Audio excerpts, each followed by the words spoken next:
नमस्कार साथियों, एक बार फिर से आप सभी का स्वागत है हमारे इस ऑनलाइन प्लेटफॉर्म पर। और पिछली क्लास के अंदर अपने चर्चा कर रहे थे रक्त के ऊपर। भी रक्त जो है वो किस प्रकार से हमारे शरीर के अंदर प्रवाह करेगा धमनी और शिराओं के माध्यम से। इसके अलावा मानव शरीर के अंदर इसकी जो मात्रा कितनी है, लगभग 5 लीटर। ये बना किससे हुआ है? प्लाज्मा, आरबीसी, डब्ल्यूबीसी या फिर प्लेटलेट्स। इन सब के ऊपर उन्होंने चर्चा जो है कर ली है।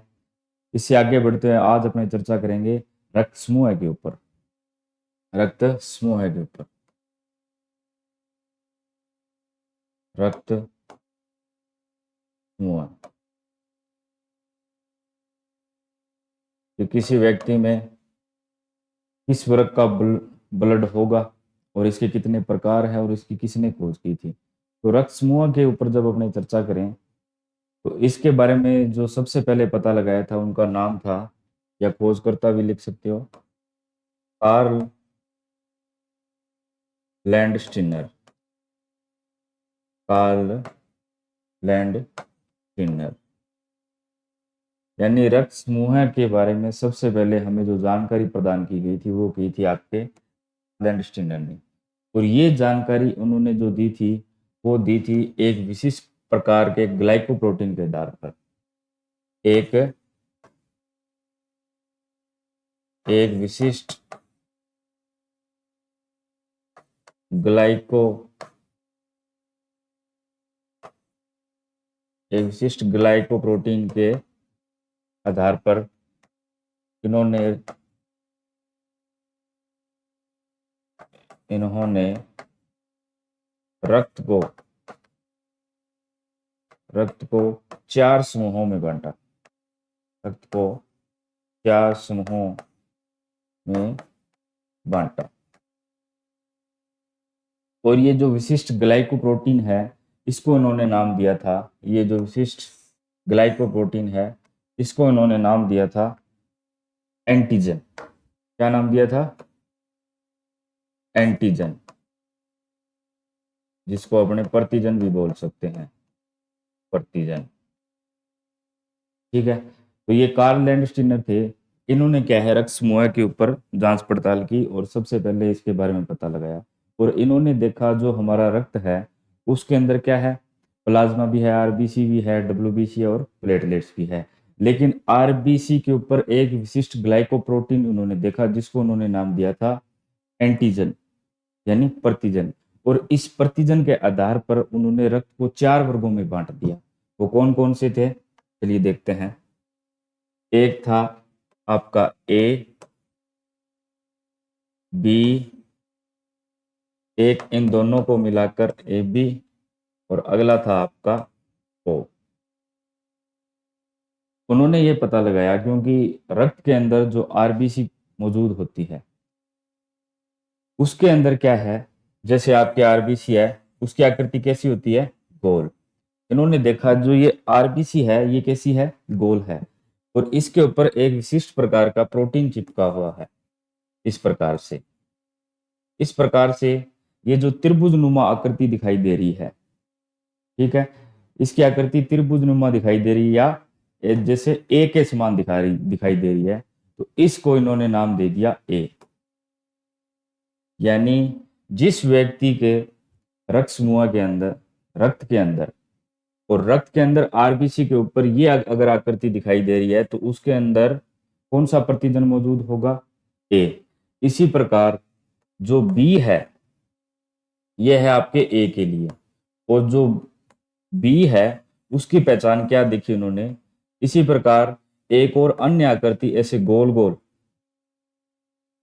इसी प्रकार ऐसे गोल गोल एक आकृति बनी हुई दिखाई दी रक्त के ऊपर, आरबीसी के ऊपर, उसको उन्होंने नाम दे दिया पी। यानी जिस व्यक्ति के रक्त की आरबीसी के ऊपर अगर ये आकृति है तो उसका ब्लड ग्रुप कैसा हो जाएगा, ए। उसी प्रकार यदि उसकी आरबीसी के ऊपर ये गोल रूपी आकृति है तो उसका ब्लड ग्रुप को उन्होंने क्या नाम दे दिया, बी। और जिस व्यक्ति के अंदर आरबीसी के ऊपर ये दोनों आकृति मौजूद हो, ये दोनों आकृति मौजूद हो, उसका ब्लड ग्रुप कैसा हो जाएगा, उसका हो जाएगा ए बी, यानी दोनों प्रतिजन उसके अंदर क्या है, मौजूद है।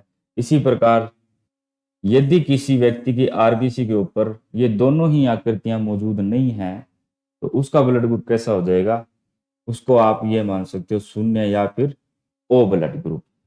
तो इस प्रतिजन के आधार पर कार्ल लैंडस्टीनर है ना, उन्होंने रक्त को 4 वर्गों में बांट दिया। ठीक है, और इसकी पहचान कैसे हुई, उसके रक्त के अंदर मौजूद आरबीसी और उस आरबीसी के ऊपर ये पाए जाने वाले विशिष्ट प्रोटीन के आधार पर। ठीक है, तो इस प्रकार से उन्होंने रक्त को क्या है, 4 समूहों के अंदर बांट दिया। चलिए अब अपने इसको चार्ट से समझते हैं। एक है आपका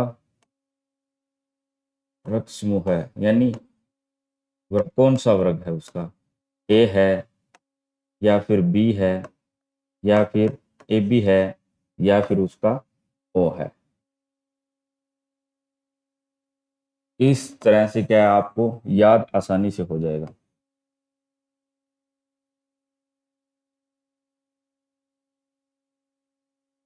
ये तो हो गए उसके 4 वर्ग, ए बी ए बी और ओ। हमने पढ़ा है रक्त के अंदर क्या है, एंटीबॉडी भी पाई जाती है, लेकिन एंटीबॉडी कहाँ पर पाई जाती है, वो पाई जाती है आपकी प्लाज्मा के अंदर। प्लाज्मा के अंदर क्या मौजूद होती है, एंटीबॉडी, जिसे अपने प्रतिरक्षी भी बोल सकते हैं। इसी प्रकार एंटीजन,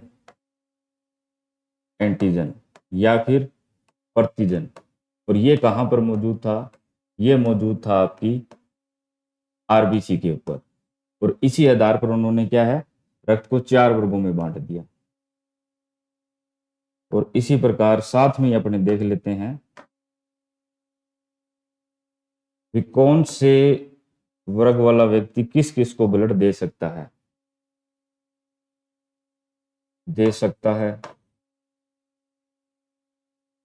या फिर किसी से ले सकता है।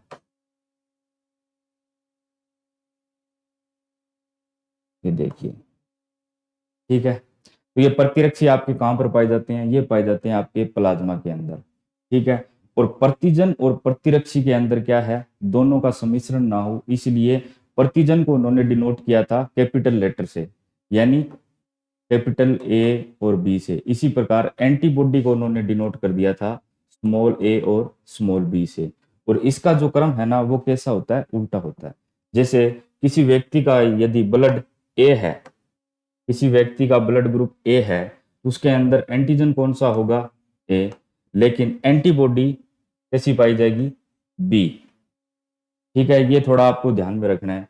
इसी प्रकार यदि किसी व्यक्ति का ब्लड बी है तो उसके अंदर एंटीजन कौन सा हो जाएगा, बी, कैपिटल बी, लेकिन एंटीबॉडी कौन सी पाई जाएगी उसके अंदर, स्मॉल ए।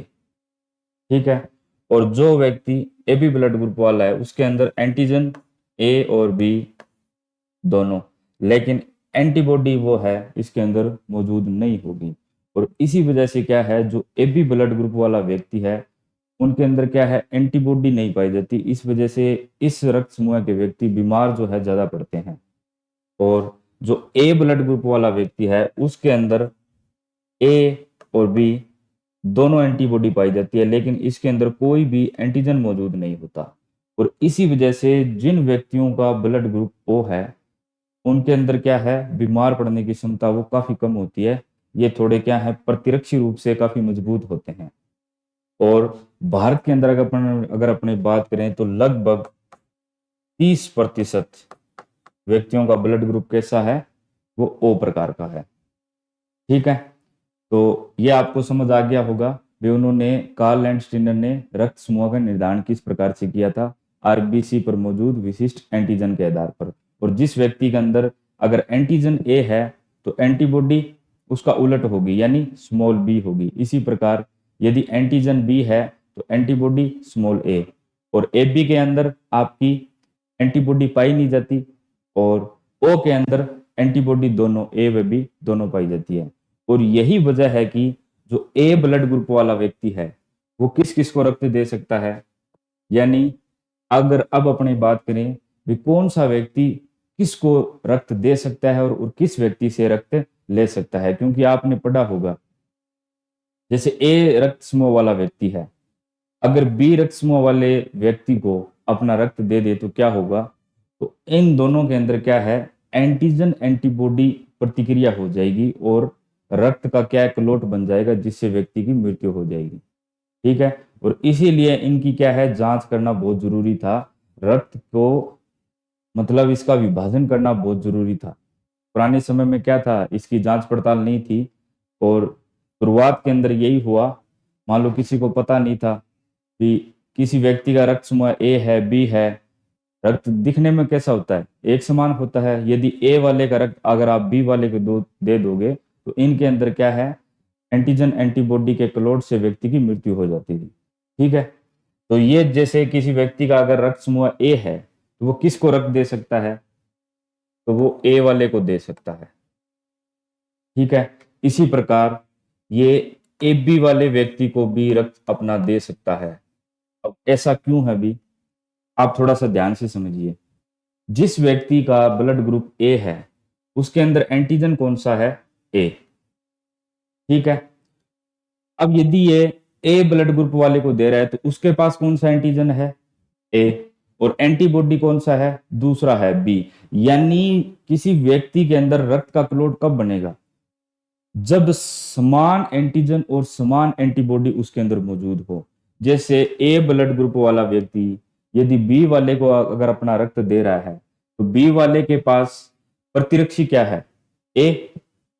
ठीक है, और इसी प्रकार ए वाले के पास एंटीजन क्या है, ए। ये दोनों क्या है, आपस में मैच कर जाएंगे और इस प्रकार से इनके अंदर क्या हो जाएगी, एंटीजन एंटीबॉडी रिएक्शन हो जाएगी और इसी वजह से ये बी वाले को नहीं दे सकता, लेकिन ए बी रक्त समूह को दे सकता है। उसका कारण क्या है, उसका कारण ये है कि इसके पास कोई एंटीबॉडी मौजूद ही नहीं है। ठीक है, और इसी वजह से ये किसको दे सकता है, ए को भी दे सकता है और ए बी को भी दे सकता है। इसी प्रकार जो आपका बी है ये बी को भी दे सकता है और ए बी वाले को भी दे सकता है। और आपका जो ए बी रक्त समूह वाला व्यक्ति है वो किसको दे सकता है, वो केवल ए बी को दे सकता है, केवल ए बी को दे सकता है।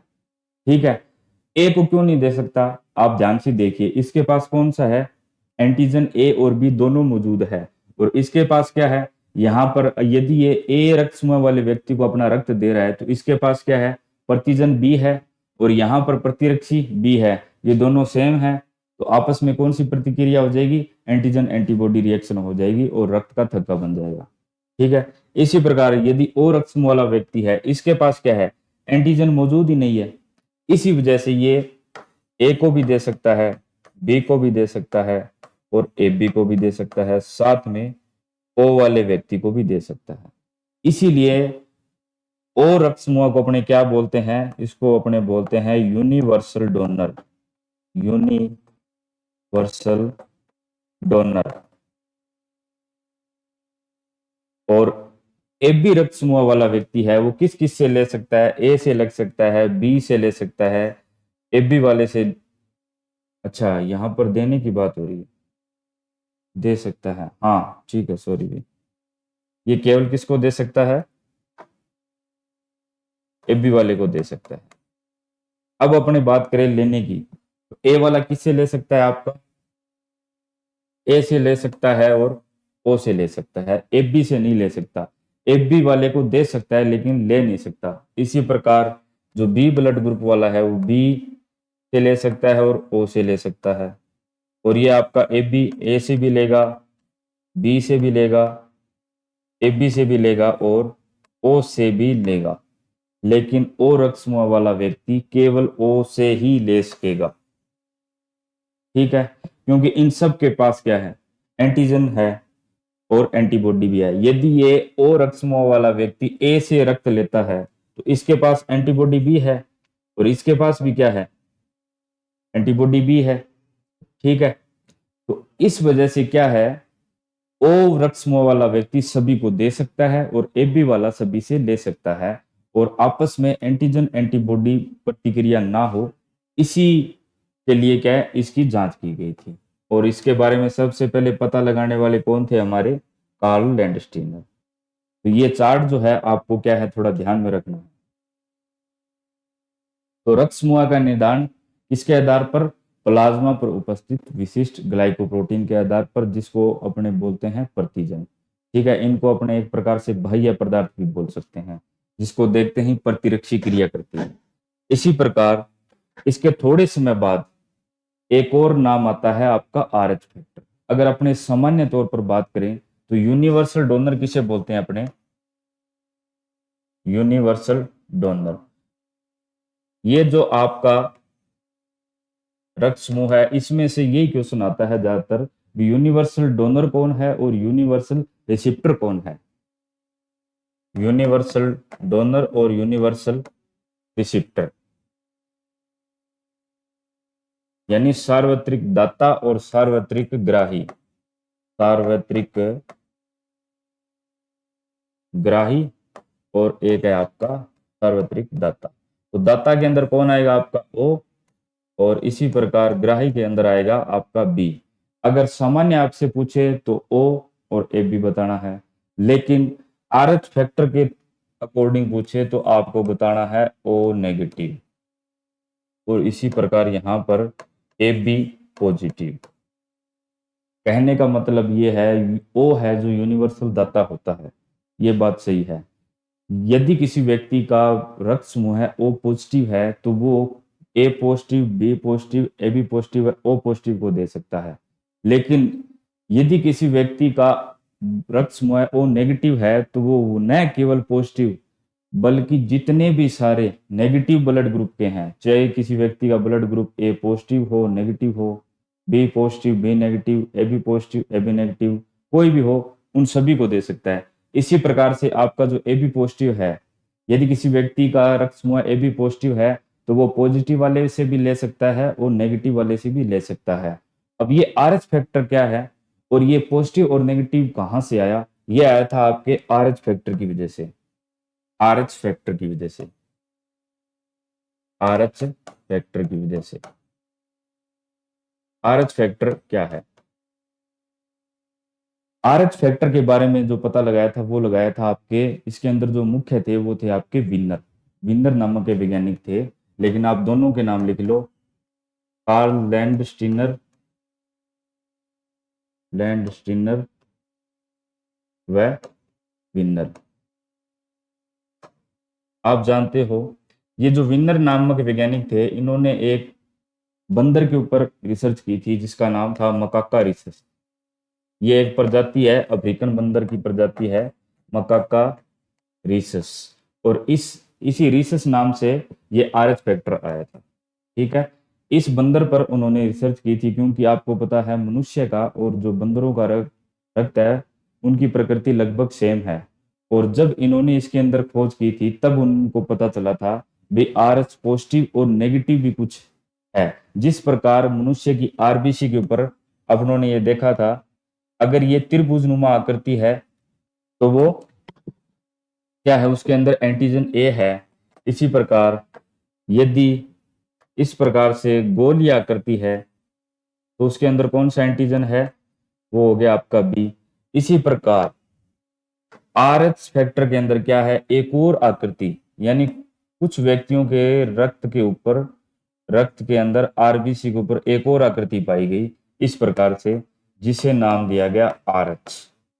इस क्योंकि इसकी खोज क्या है, इस मकाका रिसिस, ये जो बंदर था, इसकी प्रजाति के ऊपर हुई थी, इसीलिए इसको नाम क्या दे दिया गया, आरएच। यानी जिस व्यक्ति के ब्लड के अंदर ये आकृति मौजूद होगी वो क्या हो जाएगा, आरएच पॉजिटिव, और जिसके अंदर ये मौजूद नहीं होगी उसे बोलेंगे आरएच नेगेटिव। और इसी आरएच पॉजिटिव नेगेटिव की वजह से जो ब्लड ग्रुप है उसको ए पॉजिटिव या फिर ए नेगेटिव बोला जाता है। यहाँ पर ए पॉजिटिव का ये मतलब है भी इस व्यक्ति के अंदर आरएच फैक्टर मौजूद है और इसके अंदर आरएच फैक्टर मौजूद नहीं है। ठीक है, इसकी खोज करने वाले कौन थे? तो याद रख लेना, कार्ल लैंडस्टीनर व विनर। हो सकता है इस प्रजाति का नाम आपसे पूछ ले, मकाका रिसिस नामक बंदर की एक प्रजाति है जिसके अंदर इसकी खोज हुई थी। ठीक है, और इसी आधार पर ये नाम इसका जो आरएच फैक्टर पड़ा। इसके अंदर जो मुख्य रूप से आरएच फैक्टर है उसका क्या प्रभाव है? RH factor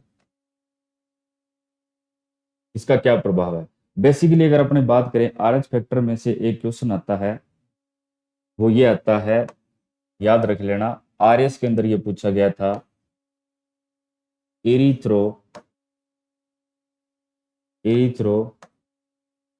blastocyst, erythroblastosis फेटलिस। जब रक्त समूह की खोज हो गई और उसके थोड़े समय बाद RH फैक्टर की भी खोज हो गई, तब ये पता चला कि जब किसी RH पॉजिटिव व्यक्ति का विवाह यदि किसी ऐसी महिला से हो जाए जिस जो RH नेगेटिव हो, यानी कोई व्यक्ति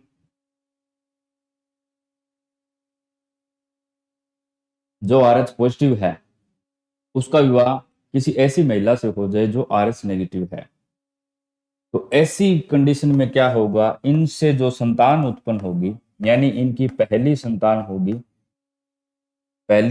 होगी, वो तो क्या होगी, एकदम नॉर्मल होगी।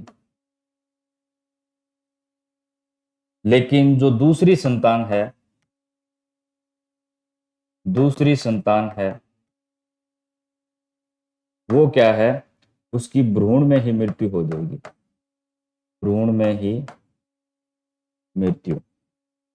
और इस भ्रूण में ही मृत्यु को क्या नाम दिया गया है आपका, एरिथ्रोब्लास्टोसिस फेटलिस। ब्लास्टोसिस का मतलब है आपका फटना, एरिथ्रो का मतलब है आपका RBC, और फेटलिस यानी कि भ्रूण या एम्ब्रियो।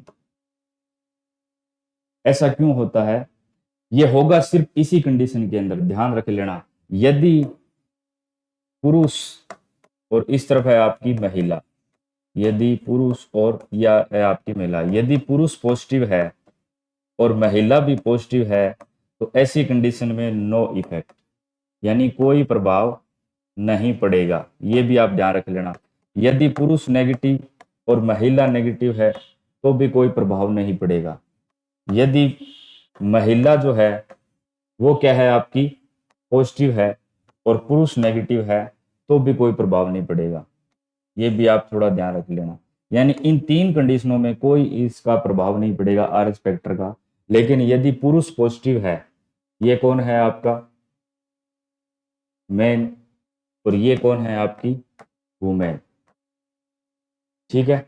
यदि महिला नेगेटिव है और पुरुष पॉजिटिव है तो इस कंडीशन में ये एरिथ्रोब्लास्टोसिस फेटिलिस, आप इसको एक रोग भी बोल सकते हो, ये होने की संभावना है। होता क्या है, जब नेगेटिव वाली महिला का विवाह RH पॉजिटिव वाले पुरुष से हो जाएगा तो इस कंडीशन में क्या होगा, उनकी जो पहली संतान होगी उस पर कोई प्रभाव नहीं पड़ेगा। लेकिन आपको ये पता है कि जो भ्रूण है उसको पोषण कहाँ से मिलता है, मादा, जब वो मादा की गर्भाशय में होता है तो उसको पोषण कहाँ से मिलता है, प्लेसेंटा के माध्यम से।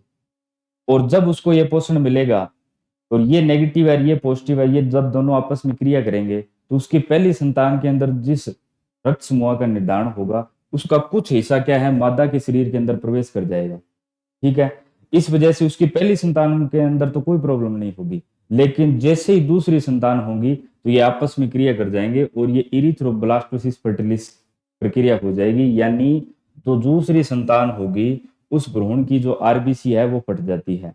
और इसी के लिए क्या किया जाता है, इसके उपाय के लिए, जब मादा की फर्स्ट डिलीवरी होगी, यानी किसी महिला की फर्स्ट डिलीवरी होगी,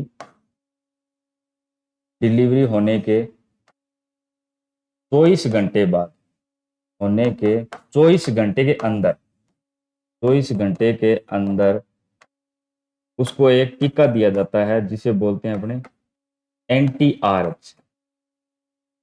एंटी-RH का टीका,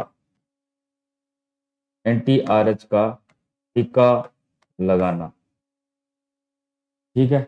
और इसी वजह से बोला जाता है जो महिला की डिलीवरी है वो हॉस्पिटल के अंदर होनी चाहिए। ये पुराने समय के अंदर क्या है, अंधविश्वासों की बातें थी, लेकिन वर्तमान समय में ये क्या है, एक प्रकार से साइंटिफिक रीजन है। जिसके बारे में लोगों को पता नहीं था। लेकिन अब आज के टाइम सभी क्या है, जागरूक हैं। तो फिर पहली डिलीवरी होने के बाद मादा को क्या है, 24 घंटे के अंदर ही एंटी-आरएच का टीका दे दिया जाता है, ताकि उसके अंदर ये जो आरएच फैक्टर का प्रभाव है वो खत्म हो जाए और उसकी जो दूसरी संतान है उसके अंदर कोई समस्या ना हो। तो इसके बारे में भी अपनों ने पढ़ लिया। तो और इसी आरएच फैक्टर के आधार पर जो हमारे ब्लड ग्रुप है वो पॉजिटिव या फिर नेगेटिव होते हैं। तो ये भी आप थोड़ा ध्यान में रख लेना। भी अगर आपसे सीधा पूछ लिया जाए तब आपको क्या बताना है, यूनिवर्सल डोनर कौन हो जाएगा, हमारा ए और बी। लेकिन पॉजिटिव और नेगेटिव जब साथ में दिया हो तब ध्यान रख लेना, ओ तो आएगा नेगेटिव और आपका ए बी आएगा पॉजिटिव। ठीक है। इस प्रकार से अपनों ने रक्त समूह के बारे में और आरएच फैक्टर के बारे में, इन दोनों के बारे में अच्छे से पढ़ लिया है। अगला जो अपनी बात करें वो करते हैं अपने हृदय के ऊपर, हार्ट। रक्त से संबंधित अब जो मेन चर्चा बची है हमारी वो है हृदय। बाकी इसके सभी पार्ट पूरे हो चुके हैं। रक्त के बारे में अपनों ने पढ़ लिया, उसका निर्धारण कैसे होता है, शरीर के अंदर मात्रा कितनी होती है, हीमोग्लोबिन की कितनी मात्रा है, ठीक है, प्रवाह कैसे करेगा धमनी और शिराओं के माध्यम से, इन सब के ऊपर अपनों ने चर्चा कर ली है। अब पढ़ते हैं अपने हार्ट के बारे में। सबसे पहले बात करें मानव के अंदर हार्ट जो है इसकी आकृति कैसी होती है, तो इसकी आकृति है जो मनुष्य का जो हार्ट है उसकी आकृति कैसी होगी, बंद मुट्ठी के समान, बंद मुट्ठी के समान या फिर नाशपत्ती के समान, या फिर नाशपत्ती के समान। इसी प्रकार से अगर आपसे पूछ लिया जाए का वेट यानी वजन कितना होता है, तो लगभग 300 से 340 ग्राम, 300 से 340 ग्राम मनुष्य का जो हार्ट है उसका वजन होता है। इसी प्रकार जो धड़कन है कितनी होती है, 72 बार पर मिनट, 72 बार पर मिनट। और हर एक धड़कन के अंदर, हर एक धड़कन में ये कितना रक्त पंप करता है, हर एक धड़कन में यह 70 मिली, 70 मिली रक्त कितना है जो पंप करेगा, ठीक है। और एक मिनट के अंदर, एक मिनट के अंदर अगर आपसे पूछ ले तो 72 × 70 यानी लगभग 5 लीटर, 5 लीटर रक्त हृदय जो है हमारा क्या है, पंप करता है, ठीक है। इसके अलावा इसका जो निर्माण है, जो हृदय है उसका निर्माण कैसे होता है, जब भ्रूणीय अवस्था, भ्रूणीय अवस्था यानी जब बच्चा भ्रूणीय अवस्था में होगा तब इसका निर्माण जो है वो पूछा जाता है कौन सी त्वचा से होता है, तब आपको ध्यान में रखना है मेसोडर्म से होता है, मेसोडर्म, जिसको अपने मध्यस्थ त्वचा बोलते हैं। इस मेसोडर्म से क्या है, आपके जो है हार्ट का निर्माण होता है। कौन सी त्वचा से, मेसोडर्म से जो है आपके हृदय का निर्माण होता है। ये कुछ तथ्यात्मक प्रश्न है जिसके बारे में मैं आपको बता रहा हूँ। हार्ट जो है मानव के अंदर काम कैसे करता है, अब अपने उसके ऊपर चर्चा करेंगे। हाँ, एक चीज और लिख लो आप साथ में,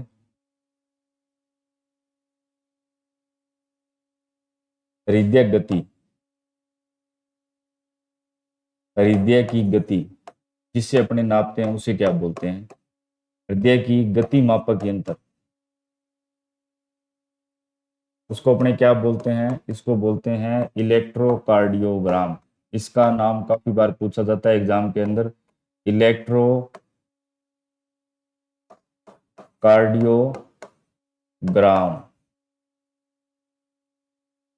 ठीक है। इलेक्ट्रोकार्डियोग्राम ये एक मशीनी यंत्र है जिसके द्वारा हृदय की गति मापी जाती है और इसके द्वारा जो ग्राफ या निरूपण में दिया जाता है उसे बोला जाता है इलेक्ट्रोकार्डियोग्राम, कार्डियोग्राफ। ग्राफ मीन्स हमें ऐसे मतलब इस प्रकार से एक पेज के ऊपर पूरी ऐसे हृदय गति है वो दिखाई जाएगी, ठीक है। और ये जो इलेक्ट्रोकार्डियोग्राम है ये क्या है, ये एक मशीन है जिसके द्वारा हृदय की आपकी गति मापी जाती है, ठीक है। तो इसको थोड़ा आप ध्यान में रख लेना। आगे बढ़ते हैं अपने, हृदय जो है वो काम कैसे करता है, थोड़ा सा अपने पहले इसकी स्ट्रक्चर बना लेते हैं भी, ये किस प्रकार से काम करता है।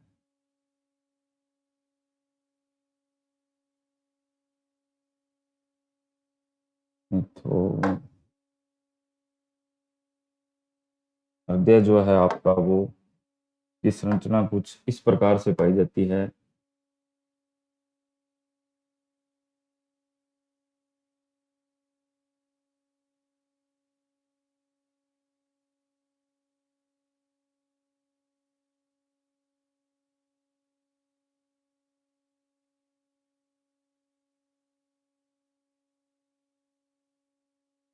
ये हो गए इसके आपके वाल्व, ये क्या है आपके वाल्व।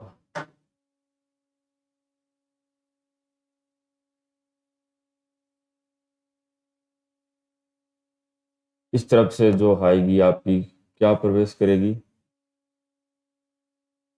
इस तरफ से आपकी ये आपकी महाशिरा प्रवेश करेगी, और एक वाल्व है आपका इस तरफ, एक वाल्व है आपका इस तरफ, और ये बीच वाला जो पार्ट है इसे अपने बोलते हैं सेप्टम। क्या बोलेंगे अपने, इस पार्ट को अपने बोलते हैं सेप्टम, सेप्टम, ठीक है। आपका हृदय है जो है वो कुछ इस प्रकार से होता है, इसका जो बेस होता है ना, ऊपरी हिस्सा, इसका जो लगभग ऊपरी हिस्सा होता है ना, ये बेस, इसको अपने बोलते हैं बेस। ये एकदम लगभग सीधा सा होता है, और नीचे की साइड ये क्या है, ऐसे थोड़ा तीखा होता है, इस पार्ट को अपने बोलते हैं एपिक्स, एपिक्स, ठीक है। ये थोड़ा ध्यान में रख लेना क्योंकि ये नीचे से क्या है थोड़ा सा नुकीला होता है। ये वाली साइड है ये आपकी साइड है लेफ्ट, और ये वाली जो साइड है ये आपकी साइड है राइट। और अपनों ने पढ़ा है जो लेफ्ट साइड होगी उसके अंदर कैसा रक्त होगा आपका, वो होगा आपका शुद्ध रक्त, यानी ऑक्सीजन युक्त। और इस तरफ जो आपकी दाईं साइड होगी उसके अंदर अशुद्ध रक्त, अशुद्ध रक्त, CO2 युक्त। ये जो है ऊपर वाले पार्ट को, क्योंकि आपको इतना तो पता ही होगा जो हमारा हृदय है वो चार कक्षीय हृदय है। जितने भी स्तनधारी है, स्तनधारी, स्तनधारी हैं जितने भी, उनके अंदर चार कक्षीय हृदय पाया जाता है, ठीक है। जैसे आपकी जो मछली है उसमें हृदय दो कक्षीय होता है, इसी प्रकार से आपके जो उभयचर जीव हैं उनमें तीन कक्षीय, तीन कक्षीय मतलब दो आलिंद और एक निल्य। और स्तनधारियों के अंदर दो ही आलिंद होंगे और दो निल्य। और जो आपकी मछली है उसके अंदर एक आलिंद और एक है आपका निल्य, ठीक है। तो हमारा हृदय चार पार्ट में बंटा है। ऊपर वाले जो चैम्बर है इनको बोलते हैं आलिंद, और नीचे वाले को बोलते हैं अपने निल्य, ठीक है। तो इसी प्रकार से ये भी कैसा है आपका आलिंद, और ये हो गया आपका निल्य।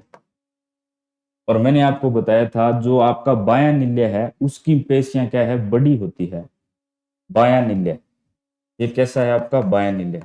इस तरफ की जो पेशियां है वो कैसी होगी, मोटी पेशियां होगी, मोटी पेशियां, ये भी आप ध्यान में रख लेना। और ये जो पेशियां हैं इनकी जो बाह्य परत है, सबसे बाहरी परत है इसकी, इसको क्या बोलते हैं अपने, ये जो बाहरी परत है इसका नाम पूछा जाता है, इसको बोलते हैं पेरिकार्डियम। पेरिकार्डियम दिखाई दे रहा है क्या? बाहरी परत होती है उसको बोलते हैं पेरिकार्डियम। ये जो बीच की परत है इसको बोलते हैं मायोकार्डियम। और जो अंदरी अंदरली परत है, ये वाली परत है, इसको अपने बोलेंगे, ये भी याद रख लेना, इसको अपने बोलते हैं एंडोकार्डियम। एंडोकार्डियम। तो अब हृदय से संबंधित जो परतें हैं उनका अब नाम ध्यान रख लेना। जो सबसे बाहरी परत होती है पेरिकार्डियम, ये सुरक्षा का काम करती है। हृदय की सुरक्षा किसके द्वारा की जाती है? वो की जाती है, वो परत है आपकी पेरिकार्डियम। उसके अंदर वाली, बीच वाली मायोकार्डियम, और सबसे अंदर वाली एंडोकार्डियम। ठीक है, ये जो है आपका बाह्यनिलय। तो ये वाला जो वाल्व है इसको अपने बोलते हैं बाइकोप्सिड वाल्व। बाइकोप्सिड वाल्व। और इसी प्रकार से जो इस तरफ का आपका जो वाल्व है वो हो जाएगा ट्राइकोस्पिड वाल्व। ट्राइकोप्सिड वाल्व। ठीक है, और इस ट्राइकोप्सिड वाल्व से ही जो आपकी ध्वनि है वो निकलती है लब ध्वनि, जिसको अपने एस फर्स्ट ध्वनि या फिर लब ध्वनि, जिसे अपने पहली ध्वनि भी बोलते हैं, या फिर एस फर्स्ट ध्वनि। और इस तरफ इन वाल्वों के खुलने या बंद होने की जो ध्वनि है उसे बोलते हैं डब ध्वनि।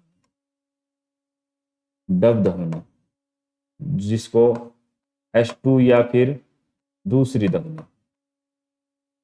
दूसरी ध्वनि, ठीक है। पहली ध्वनि कौन सी हो जाएगी? लब। दूसरी ध्वनि डब।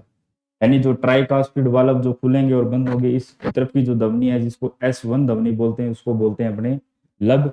और जो दूसरी ध्वनि आपकी वो है बाइकोस्पिड। ठीक है, ये जो बायां निलय है, यहां से रक्त कहां जाएगा आपका? पूरे शरीर के अंदर। इसके माध्यम से कहां जा रहा है? बायां निलय रक्त को पंप करके पूरे शरीर के अंदर भेज रहा है। और इसी प्रकार से ये जो आपका बायां अलिंद है उसके अंदर शुद्ध रक्त आता है, वो किसके माध्यम से आता है? क्योंकि लाने का काम कौन कर रहा है? फेफड़ों से जो आ रही है एक, वो आ रही है पल्मोनरी वेन, यानी फुफ्फुसीय शिरा। फुफ्फुसीय शिरा द्वारा फेफड़ों से शुद्ध रक्त आता है आपके बाएं अलिंद में। बायां अलिंद इस बाइकोप्सिड वाल्व, ये क्या है, एक ही तरफ खुलते हैं, इसके माध्यम से आएगा अब आपके बाएं निलय के अंदर। और बायां निलय वापिस इसको पंप करेगा कहां पर? वापिस इसको पंप करेगा किसके अंदर? इसकी महाधमनी के अंदर। महाधमनी के अंदर। और इस महाधमनी के माध्यम से रक्त कहां जाएगा? महाधमनी, धमनी से फिर धमनी, फिर छोटी धमनी, फिर केशिका, जहां पर शुद्ध और अशुद्ध दोनों रक्त होते हैं, यानी ऑक्सीजन और CO2 युक्त दोनों रक्त होते हैं। वहां से ऑक्सीजन जो है वो क्या है, आपकी कोशिकाओं द्वारा काम में ली जाएगी, और CO2 को वापिस हीमोग्लोबिन जोड़कर वापिस लेकर आएगा शिराओं के माध्यम से। ठीक है, वो प्रवेश करेगी आपकी, जिसको अपने बोलते हैं ये इस वाली को महाशिरा। महाशिरा। महाशिरा के माध्यम से आएगा आपके दाएं अलिंद में। दायां अलिंद या ट्राइकोस्पिड वाल्व खुलेगा, आपके आएगा दाएं निलय में। और दाएं निलय की पेशियां वो कैसी होती है? छोटी होती है, क्योंकि इसको रक्त को कहाँ पंप करना है? सिर्फ आपके फेफड़ों के पास पंप करना है। इसी वजह से इसकी जो पेशियां हैं वो कैसी होगी? छोटी होगी। और ये पंप करेगा किसके अंदर? क्योंकि ले जाने का काम कौन करती है? आपकी धमनी। तो ये वाली जो आपकी धमनी है ये हो जाएगी फुफ्फुसीय धमनी। फुफ्फुसीय धमनी, ये कौन सी हो जाएगी? आपकी फुफ्फुसीय धमनी। ये फुफ्फुसीय धमनी क्यों बोलते हैं? क्योंकि ये धमनी कहाँ जा रही है? फेफड़ों के पास, रक्त को शुद्ध करने के लिए। तो ये भी एक बात आप ध्यान में रख लेना, रक्त का शुद्धिकरण कहाँ होगा? आपके फेफड़ों के पास। ठीक है, रक्त का शुद्धिकरण कौन करेंगे? आपके फेफड़े। वो रक्त में से CO2 को निकालेंगे और ऑक्सीजन को अंदर डालेंगे। लेकिन रक्त का फिल्ट्रेशन कहाँ होता है? अगर ये आपसे पूछ लिया जाए तब आपको ध्यान में रखना है कहाँ पर? किडनी के अंदर। ठीक है, किडनी के अंदर। यानी रक्त क्षमता कहाँ पर है? रक्त के अंदर जो अशुद्धियां मिली हुई है वो कहाँ क्षमती है? वो क्षमती है आपकी किडनी के अंदर। और रक्त का शुद्धिकरण जो होता है वो होता है आपके फेफड़ों के पास। ठीक है। तो इस प्रकार से ये हृदय जो है आपका पूरे तरीके से काम करता है। और ये जो आपका दायां अलिंद है, यहीं पर आपका क्या लगा होता है, एक से नोड, ऐसे नोड, जिसे अपने बोलते हैं साइनोएट्रियम नोड। ये साइनोएट्रियम नोड क्या है, एक इलेक्ट्रिक करंट जनरेट करता है, और इस करंट के कारण क्या है, आपका हृदय जो है बार बार पंप करता है। ठीक है। कई बार क्या है, इस ऐसे नोड में जब प्रॉब्लम आ जाती है, तब इस ऐसे नोड को हटाकर यहाँ पर एक इलेक्ट्रिक डिवाइस लगाई जाती है, ठीक है, जो ऑटोमेटिक काम करती है, और यहाँ पर क्या, एक करंट जनरेट करती है, और इसी करंट के कारण ही आपका हृदय का है बार बार पंपिंग का काम करता है। तो इस प्रकार से रक्त के अगर अपने मार्ग की बात करें, तो सबसे पहले आपका बायां जो फुफ्फुसीय शिरा है, वो क्या है, फेफड़ों से शुद्ध रक्त को लाएगी बाएं आलिंद के पास। बायां आलिंद है, वहां से रक्त आएगा आपके बाएं नील्य के पास, और बायां नील्य महाधमनी के माध्यम से पूरे शरीर के अंदर भेजेगा। ठीक है। फिर वापिस महाधमनी, महाधमनी से धमनी, छोटी धमनी, केशिका, केशिका के बाद शिरा, छोटी शिरा, उसके बाद महाशिरा, महाशिरा से आपका रक्त प्रवेश करेगा आपके दाएं आलिंद में। दाएं आलिंद से ट्राइकोस्पिड वाल्व यानी त्रिवल्ली कपाट से होते हुए कहाँ जाएगा, आपके नील्य, दाएं नील्य के पास, और दायां नील्य फुफ्फुसीय धमनी के अंदर से इसको भेजेगा वापिस फेफड़ों के पास। ठीक है।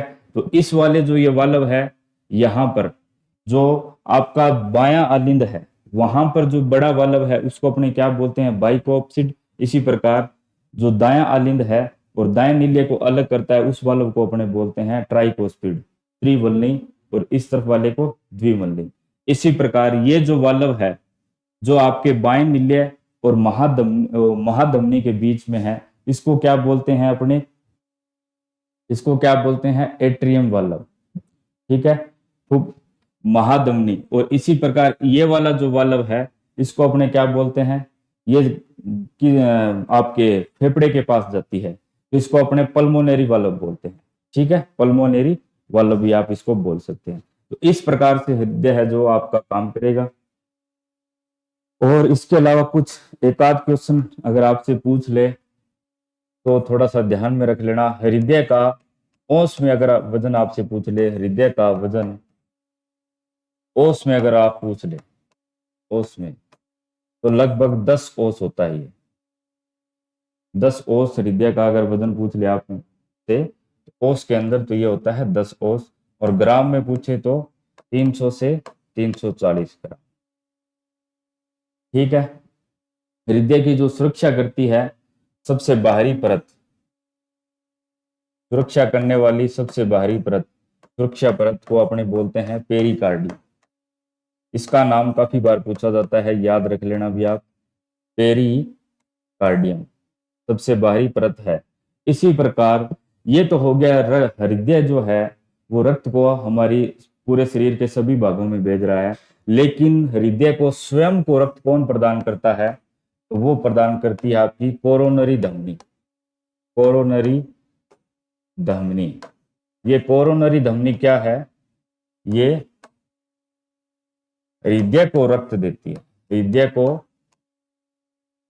रक्त देती है। यानी हृदय के जो पार्ट है ना, अपने हार्ट के पार्ट, उसको रक्त कौन प्रदान करती है, आपकी कोरोनरी धमनी। और इसी कोरोनरी धमनी में रुकावट से क्या हो जाता है, आपका हार्ट अटैक आ जाता है। ठीक है। ये थोड़ा सा ध्यान में रख लेना। इसके अलावा सबसे ज्यादा हृदय किस में पाए जाते हैं, तब आप ध्यान रख लेना, केंचुआ। सबसे ज्यादा हृदय संख्या के अंदर अगर अपनी बात करें, तो वो पाए जाते हैं केंचुए के अंदर। ठीक है। इसी प्रकार से सबसे ज्यादा कक्षीय हृदय, सबसे ज्यादा कक्षीय हृदय अगर आपसे पूछे वो किस्म के अंदर पाए जाते हैं, तब आप ध्यान रख लेना, कॉकरोच, कॉकरोच के अंदर। और इसके अंदर कैसा परिसंचरण तंत्र पाया जाता है, वो पाया जाता है खुला परिसंचरण तंत्र। और मनुष्य यानी मानव के अंदर बंद परिसंचरण तंत्र पाया जाता है। खुला किसके अंदर पाया जाता है, खुला के अंदर जिनके अंदर धमनी और शिराओं की आवश्यकता नहीं होती, जैसे आपका कॉकरोच हो गया, कॉकरोच, सीपी, घोंगा, बहुत सारे ऐसे जीव जिनके अंदर बाह्य कंकाल पाया जाता है, उनके अंदर क्या है, खुला परिसंचरण तंत्र पाया जाता है। लेकिन मनुष्य के अंदर क्या है, आंतरिक कंकाल पाया जाता है, जिसके ऊपर मांसपेशियां पाई जाती है, और इन मांसपेशियों की गहराई में क्या है, आपकी धमनी पाई जाती है। और अगर आपसे सीरा पूछ ले, तो जो ऊपरी ऊपर हमें नीले कलर की जो दिखाई देती है, ये होती है हमारी वेन्स। ठीक है, क्योंकि इनके अंदर क्या है, रक्त का प्रेशर बहुत कम होता है, इसलिए ऊपर पाई जाती है, और धमनियों के अंदर रक्त का प्रेशर ज्यादा होने के कारण वो गहराई के अंदर पाई जाती है। ठीक है, तो ये जो आपका हृदय जो टॉपिक है, वो भी आपका पूरा हो चुका है अभी। और इसके साथ अगर आप याद रखना चाहो तो और याद रख लेना, सबसे पहले हृदय प्रत्यारोपण किसने किया था, वो किए थे आपके क्रिश्चियन बर्नार्ड ने। क्रिश्चियन बर्नार्ड, क्रिश्चियन बर्नार्ड ने क्या किया था, सर्वप्रथम सर्वप्रथम हार्ट ट्रांसप्लांट, हार्ट ट्रांसप्लांट, या जिसको अपने हृदय प्रत्यारोपण भी बोल सकते हैं। ठीक है, तो इस प्रकार से रक्त जो है मनुष्य के शरीर में किस प्रकार प्रवाह करता है, उसका मुख्य काम क्या है, ताप का नियंत्रण करना, पोषक पदार्थों को कोशिकाओं तक पहुंचाना। ठीक है, रक्त में मौजूद जितने भी तत्व है, प्लेटलेट्स है, आरबीसी है, डब्ल्यूबीसी है, इन सब के क्या है, अलग अलग काम है। उन सब के अंदर रक्त है जो वो कितने प्रकार हैं उसके, ए बी ओ। ठीक है, और इसके अलावा हृदय जो है, वो जो है रक्त के परिसंचरण में आपकी किस प्रकार से मदद करता है, इसके ऊपर भी अपनों ने चर्चा कर ली है। तो मेरे ख्याल से जो आपका रक्त और परिसंचरण तंत्र टॉपिक है, वैसे तो इसका नाम परिसंचरण तंत्र है, और इसके अंदर अपने बेसिकली बात जो है रक्त के ऊपर ही करते हैं। तो इसके अंदर से ऑलमोस्ट मैंने जो है लगभग कुछ चीजें छोड़ी नहीं है, पूरा करवा दिया है, और इससे बाहर जो है एग्जाम के अंदर नहीं आना चाहिए भी। ठीक है, धन्यवाद साथियों। अगली क्लास के अंदर अपने चर्चा करेंगे एक नए टॉपिक के साथ, जो परीक्षाओं की दृष्टि से महत्वपूर्ण हो, जैसे कि हो गया आपका पाचन। ठीक है, तो अगली क्लास में अपने चर्चा करेंगे पाचन के ऊपर। तब तक आप ये जो हृदय आपका रक्त वाला टॉपिक है, इसको आप अच्छे से तैयार कीजिए। धन्यवाद।